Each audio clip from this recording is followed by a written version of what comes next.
Менің өтінішім бар еді. У меня есть просьба. Кіруге рұқсат па? Можно войти? Кешірім өтінем. Прошу прощения. Қандай құжат? Какой документ? Күте тұрыңыз. Қазір келемін. Подождите, сейчас приду. Шығуға бола ма? Можно выйти? Отырыңыз. Садитесь. Мен қарсы емеспін. Я не против. Келістік.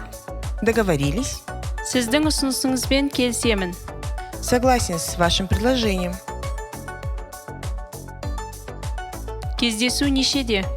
Во сколько встреча? Или когда встреча? Сіз маған қоңырау шалып айтасыз ба? Вы сообщите мне во время звонка. Сағат 10:00-де қабылдауға жазылып едім. Записался на прием в 10 часов. Өтуге бола ма? Можно пройти? Тағы қандай сұрағыңыз бар? Еще какие вопросы есть?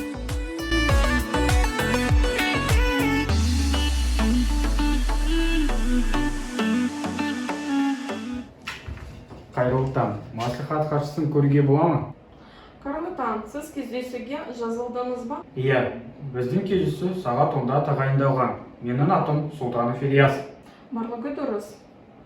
Берік Омарұлы өз кабинетінде ме? Отырыңыз, өтінемін. Оны бұл екенін анықтап келейін. Әрине. Зал күте аласыз ба? Берік Омарұлы қазір маңызды халықаралық телефон сөйлесуін жүргізуде. Сәлде кейін мәслихат хатшысы босыған, сізге хабарлаймын. Жарайды, күтемін.